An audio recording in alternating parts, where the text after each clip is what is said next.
8:28 de la mañana, Julián. El próximo 1 de diciembre se conmemora el Día Mundial de la Respuesta frente al VIH-Sida. Una fecha que definitivamente hay que estar muy pendientes y definitivamente desde todos los puntos de vista y desde todos los espacios, pues trabajar en conjunto, en llave, para que precisamente estrategias de pedagogía permitan a los colombianos, en este caso, pues conocer todos estos accesos que tienen, todas las oportunidades que vive una persona con diagnóstico positivo de VIH. Y por eso a esta hora de la mañana vamos a hablar entonces con John Ramírez, quien es el director de la unidad médica de la red Somos, para precisamente hablar de lo que es la semana Viviendo en Positivo, que se está desarrollando aquí en Bogotá, y pues también de un estudio muy importante, Julián, en el cual pues se habla de un avance, o bueno, no sé si un avance sea algo positivo hablar de eso, sino de un incremento en la discriminación a las personas con un diagnóstico positivo de VIH. John, buenos días, bienvenido a Revista de la Mañana. Muy buenos días, gracias a lo de Radio por este espacio y para poder abordar estos temas en el marco de la proximidad a la celebración del Día Mundial de Respuesta al VIH-Sida en el mundo. Bueno, John, empecemos hablando justamente de cómo es el panorama actual en Bogotá, o bueno, nacional, si contamos con estas cifras, de personas que tienen un diagnóstico positivo de VIH. ¿Qué está pasando en el país? ¿Las respuestas están siendo eficientes? ¿El tratamiento en materia de prevención y atención de personas con diagnóstico positivo? Bueno, ok, en Colombia se estiman que hay 193.000 personas, perdón, viviendo con VIH. Tenemos diagnosticados alrededor de 132.000. Nos falta ubicar al resto, ¿sí? Hay unas barreras enormes relacionadas al acceso a la prueba. Si bien es cierto, Bogotá tiene unos avances importantes, ciudades grandes del país tienen avances importantes en fortalecer el acceso al diagnóstico. Aún así, hay regiones en el país donde algunos profesionales de salud o el mismo sistema niega el acceso a la prueba. Esto se constituye en una barrera muy fehaciente para lograr alcanzar las metas en términos de diagnóstico, de conocimiento temprano del mismo y pues por ende del acceso a tratamiento de manera oportuna, ¿sí? También temas de estigma, de discriminación, de desconocimiento de las poblaciones, de sus derechos, del desconocimiento del sistema, de la necesidad que se tiene en cumplir estas metas que son a nivel global. Director, gracias por acompañarnos en Revista de la Mañana. Uno de los temas que más se trata con pinzas es la comunidad a la cual uno enmarca con el VIH-Sida. Y es la comunidad LGTBIQ+, que ha sido bastante, ha recibido mucho peso, ¿no? Y entonces empieza a hablarse desde el tabú y desde el desconocimiento frente a esta enfermedad. Es bastante importante educarnos frente a este tema y más en esta semana, ¿verdad? Mira, el tema de focalización, hay un tema aquí que se trata con pinzas, como bien tú lo dices, y es que hay unos grupos clave de mayor vulnerabilidad.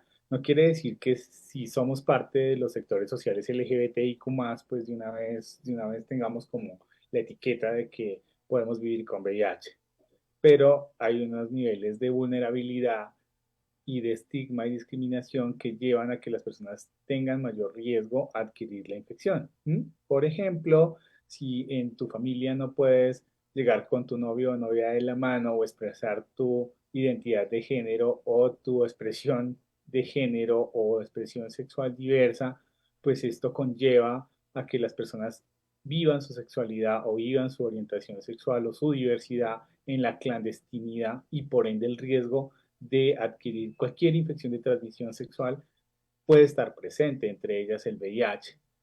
El VIH es una infección que no discrimina ni orientación sexual, ni identidad de género, ni raza, ni color, ni estatus socioeconómico. Tiene que ver con esas vulnerabilidades de lo privado y del goce pleno de la sexualidad. Y si esto no se aborda, pues por ende vamos a tener aumento en los casos de VIH y de otras infecciones de transmisión sexual en las poblaciones. Un poco lo que hay que ver aquí es la falta de información, ¿sí?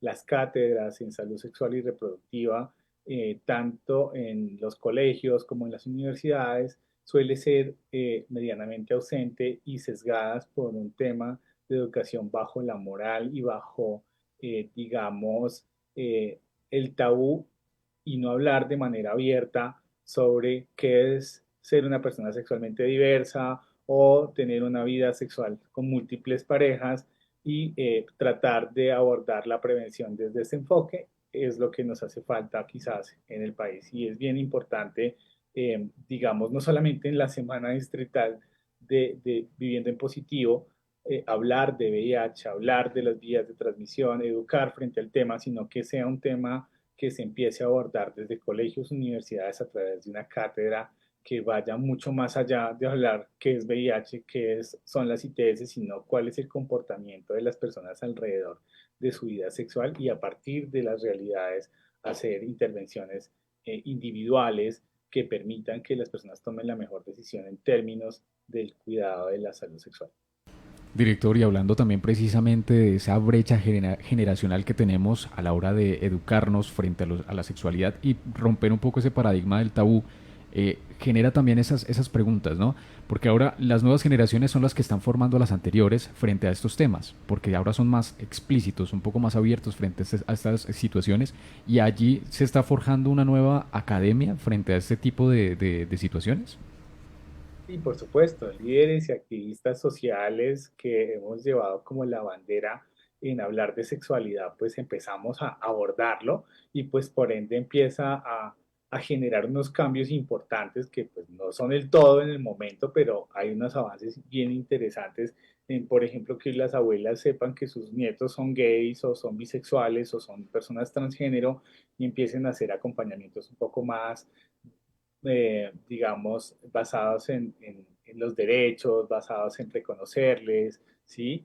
En no sentirse mal porque mi hijo es gay o mi hija es trans, ¿sí?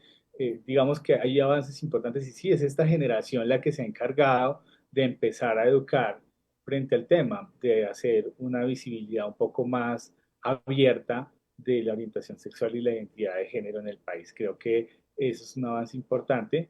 No obstante, hace falta que dentro de las guías y protocolos de educación de colegios y universidades este tema se aborde de manera mucho más explícita y abierta y libre de prejuicios.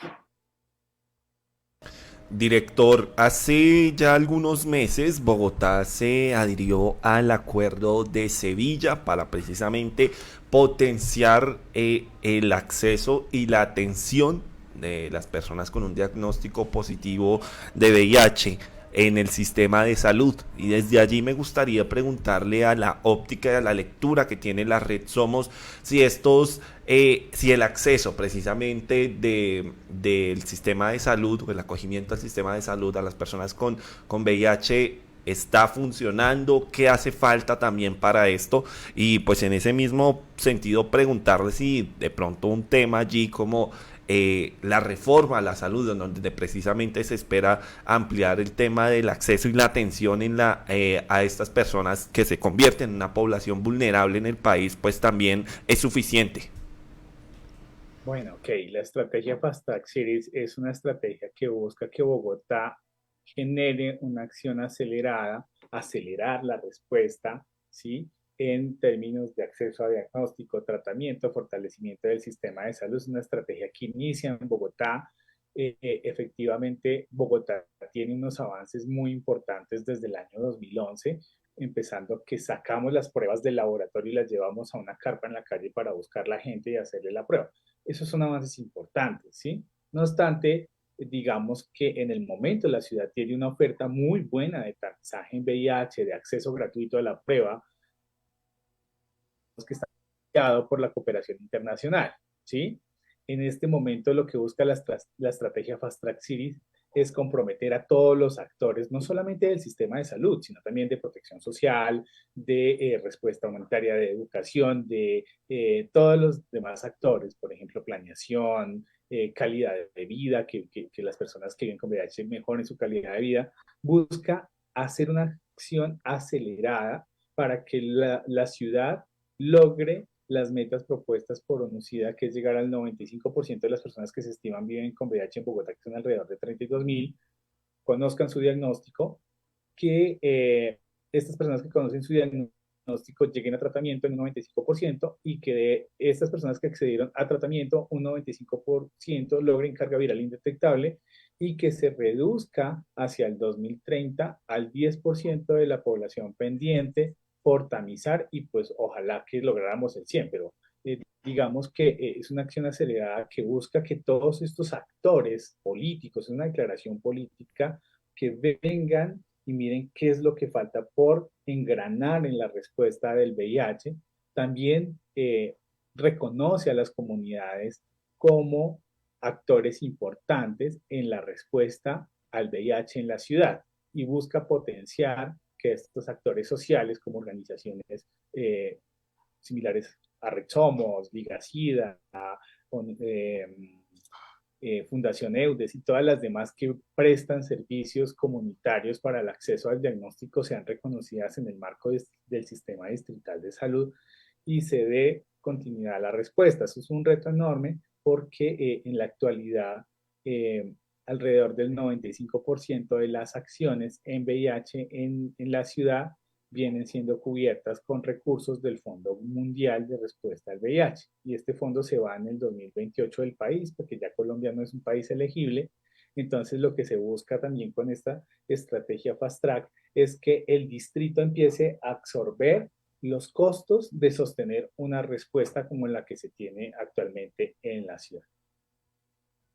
También, director, un poco desde el tema de la pedagogía y bueno, más bien del acompañamiento que se puede brindar a una persona con un diagnóstico positivo, me gustaría preguntarle cuán importante es que por lo menos se integre desde allí, no solamente el tema médico, sino también el tema emocional, porque de acuerdo también con los estigmas y con la discriminación que rodean a un tema tan importante como el VIH, las personas que conocen su diagnóstico empiezan a sentir de alguna manera que se acabó su vida, que incluso su vida sexual también en ese momento se terminó. Y sin embargo, pues en Colombia también, y bueno, en muchas partes del mundo, pues vivir con VIH es posible.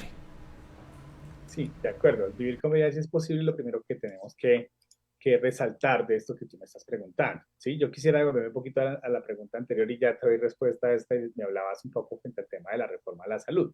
¿Sí? Y creo que hay que abordarlo porque hay muchos mitos alrededor de la reforma a la salud. Los medios de comunicación, algunos, no todos, desinforman a las comunidades frente a la importancia de darle un ajuste, no es quitarlo, no es cambiarlo por completo, pero es darle un ajuste al sistema de salud de tal forma que servicios primarios como el que tiene Red Somos logre entrar dentro de esa financiación que tiene el sistema de salud para temas de prevención.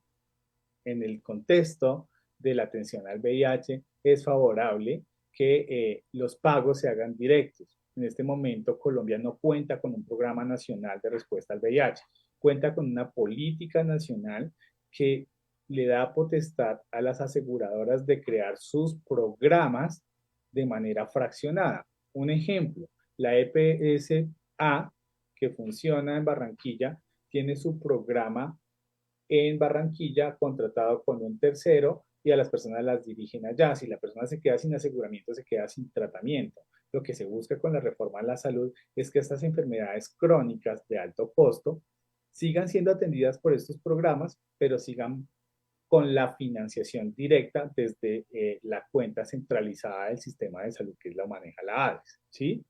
Esto es importante porque da un salto a que las personas no tendrían que depender de un aseguramiento para poder recibir un tratamiento por una enfermedad crónica. Esto es lo que tenemos que ver, por lo menos en este tipo de reformas, que las personas puedan tener una continuidad ininterrumpida del tratamiento y pues por ende también el tema de acceso diagnóstico. Digamos que cabe la posibilidad que servicios comunitarios en el país puedan recibir recursos directos y contrataciones directas y pago por resultados en términos de personas tamizadas, personas diagnosticadas, en personas llevadas efectivamente a la atención. Entonces, un poco esto es lo que se espera con la reforma que se tiene planteada para la salud en el país, que algunas enfermedades de altísimo costo no tengan estas barreras. De hecho, hay un decreto que indica y hay una ley de VIH que no ha sido implementada desde el 2005,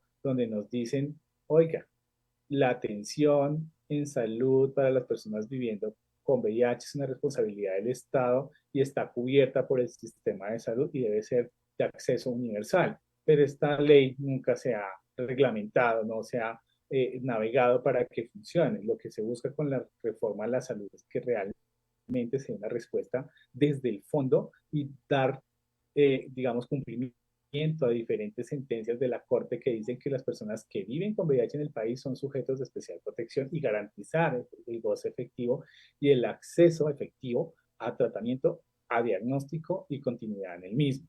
Ahora sí voy hacia el otro punto que es el tema que me preguntabas hace un momento y es el tema emocional en las personas viviendo con VIH una vez conocen su diagnóstico. Efectivamente, cuando diagnosticamos una persona, desde la parte biomédica, pues entregamos un diagnóstico y decimos, ok, tú eres positivo a VIH, la vida no se te va a acabar, vas a continuar con esto, pero toma un tiempo en asimilar su nuevo contexto, su nueva condición, digámoslo así. Y aquí es tan importante el acompañamiento y la protección social y la salud mental que se acompaña un poco desde las comunidades, porque realmente en el sistema de salud el tema de acceso a psicología o trabajo social o a pares educadores, pues no es posible en la actualidad. Eso es otra de las cosas que entrarían dentro de la reforma, a la actual reforma que se está discutiendo a la salud. Por último, quiero contarles que alrededor del 41% de las personas viviendo con VIH en el país han sufrido algún tipo de exclusión o de discriminación en temas de relacionamiento familiar, ¿sí? Son excluidos, alrededor del 33% son excluidos de la dinámica familiar común que lleva una persona, o hay autoexclusión o hay exclusión cuando la familia conoce el diagnóstico de esta persona. Y alrededor de un 15,4% son excluidas de otro tipo de actividades como temas religiosos, comunidades religiosas, comunidades que son como muy ortodoxas, pues llevan a que estas personas sean discriminadas. Y en lo emocional esto tiene una carga muy fuerte porque no coayuda a que las personas asuman su diagnóstico, reconozcan su nueva realidad, pero además no se alejen de los servicios de atención. Director, me gustaría también preguntarle un poco respecto a las estrategias tanto de prevención como pues atención del VIH, porque en Colombia quisiera saber cómo está ese panorama, por lo menos del acceso al PrEP o también incluso de medidas de barrera como el mismo condón, que en algunas oportunidades pues para algunas personas no es asequible y sin embargo pues desde el mismo sistema de salud la tardanza, el acceso, la atención se tarda y de esa forma pues también se convierte en una población en riesgo de contraer VIH. Claro, mira, hay unos avances importantes, por lo menos en Bogotá. Bogotá entrega 1 millón de condones al año, ¿sí? De hecho, a las organizaciones sociales para la semana distrital les entregaron 10.000 condones, de los cuales Red Somos recibió 2.000 condones y recibimos otra donación de 2.000 condones por otro cooperante y hemos entregado condones durante toda la semana, preservativos durante toda la semana. Lo primero que tenemos que tener en cuenta aquí es que Bogotá sí tiene una muy buena respuesta al VIH por cooperación o por esfuerzos que hace la Secretaría Distrital de Salud, por ejemplo, con la entrega de condones y pruebas rápidas en las redes.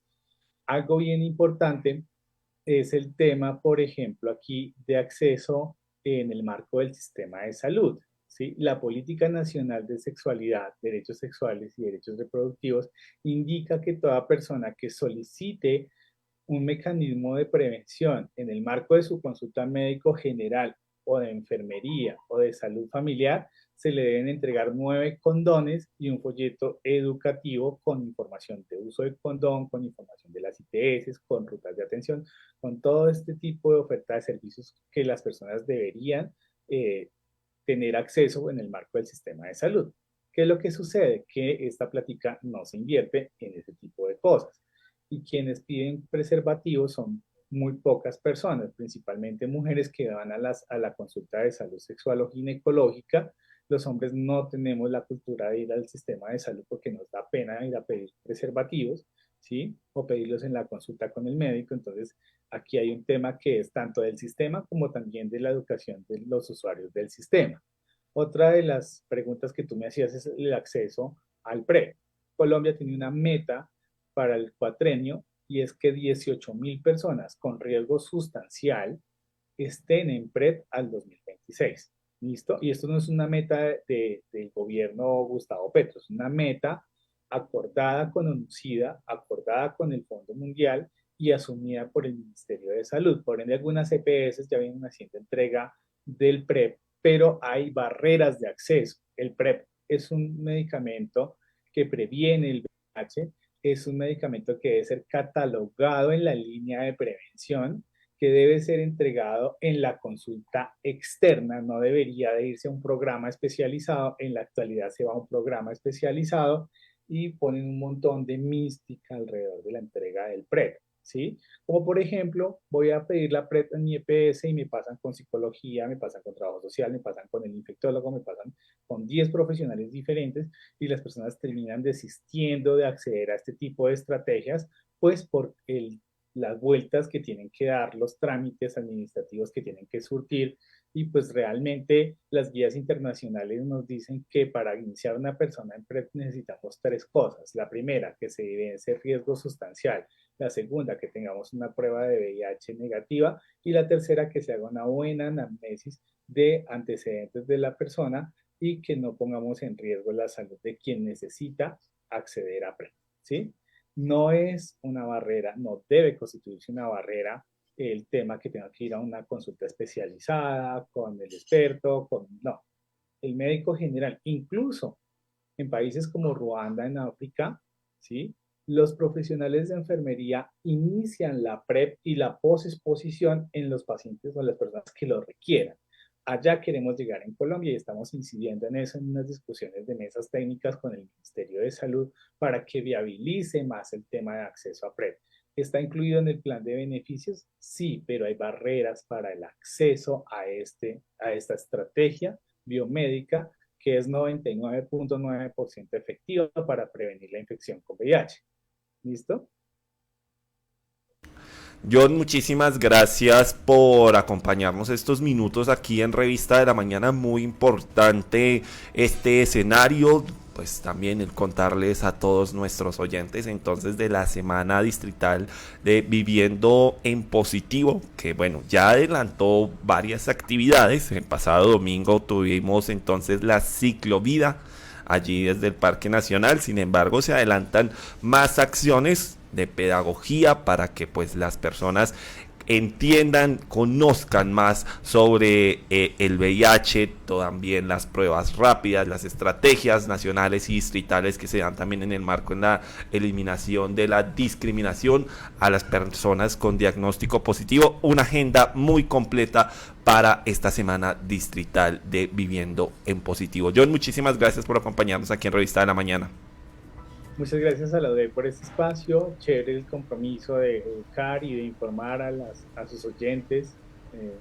Nada, que pidan la prueba en la EPS, que busquen acceder a PrEP si lo requieren. Red Somos cuenta con la unidad médica comunitaria donde tenemos pruebas para VIH, tenemos acceso a PrEP, tenemos acceso a posexposición, tenemos acceso a tratamiento para las personas que están alejadas del sistema de salud, mientras el sistema de salud les absorbe estas estrategias de prevención y de tratamiento.